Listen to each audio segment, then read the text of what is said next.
Listen, I've been saying embrace your upgrades. I've been saying introduce yourself to your aliens.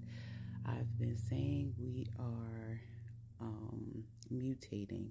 I've been saying we are becoming a new species. I've been saying all of these things for about the last like 5 years. I've been saying you are water, you are water, you are water.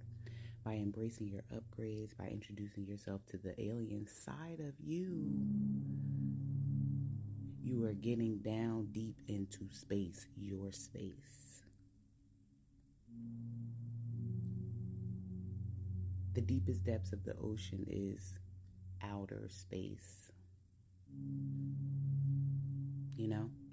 And most of the time, when I'm referring to things in outer space, that's what I'm talking about.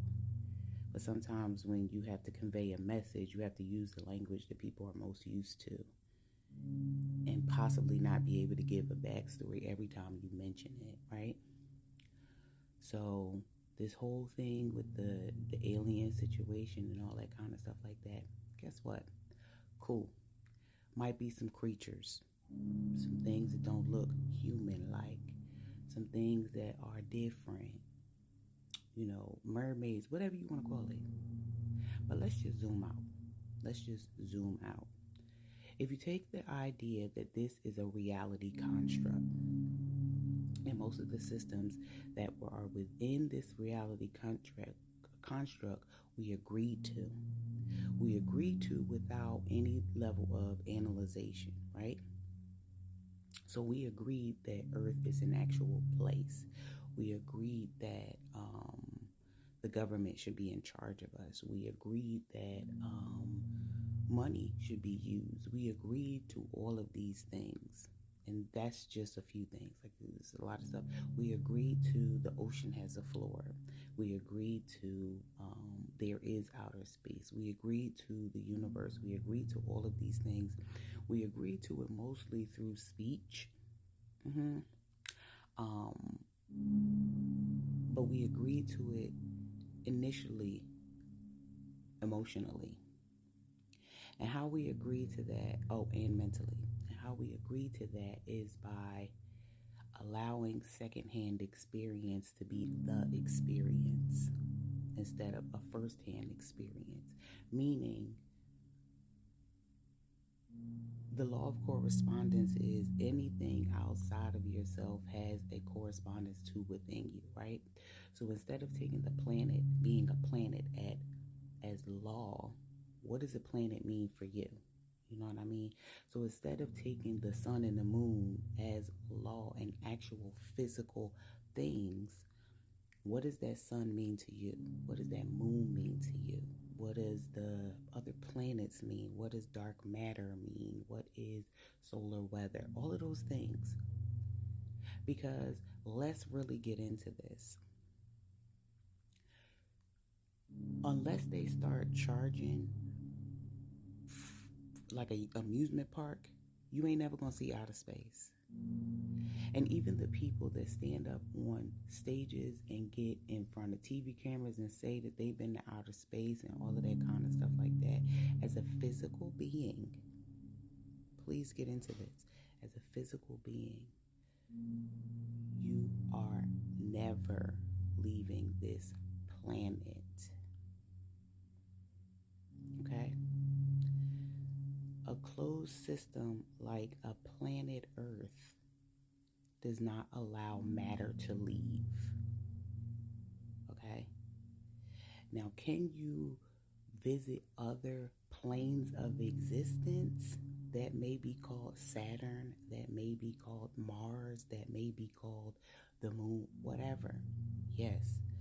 But can you get on a ship as your physical self and bust through the firmament and go visit other planets? I don't think so. And I'm not going to agree to that until I personally see it with this physical body. Okay?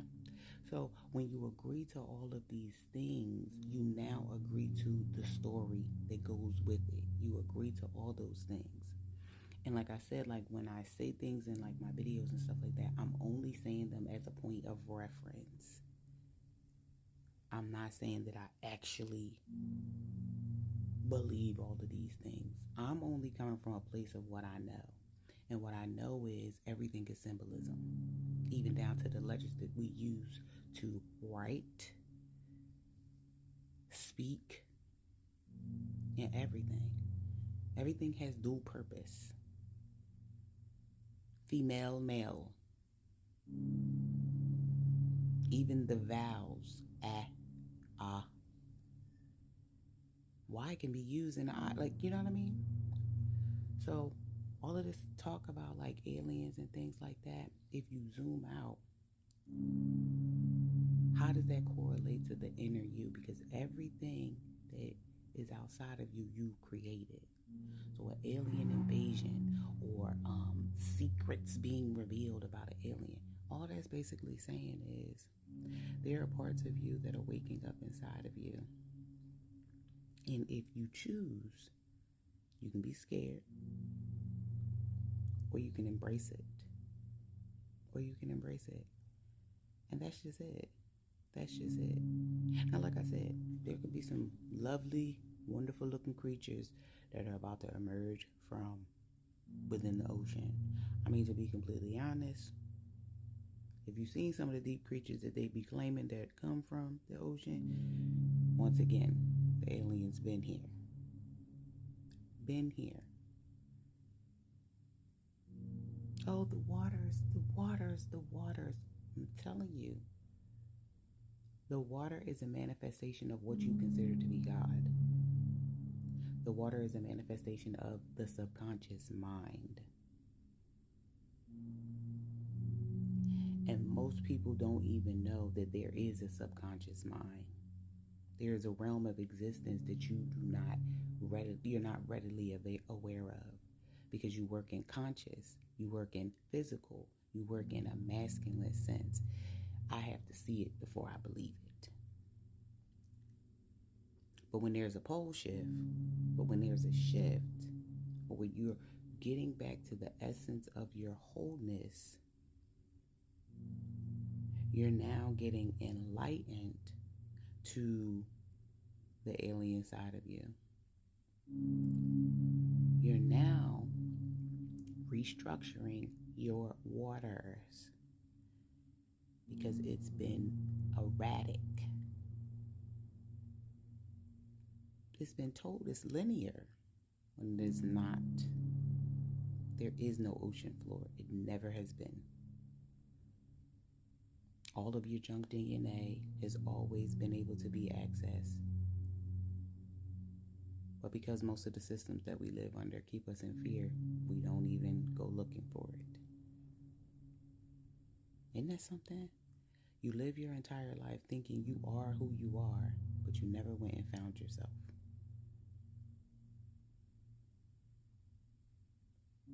You got lost, or you got taken, and then you had Stockholm Syndrome. Prisoners of war. Prisoners of war.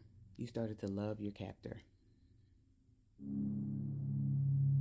And I won't even get into how your captor, if you take the cloak off, is you. But that's for another day. Have a good day.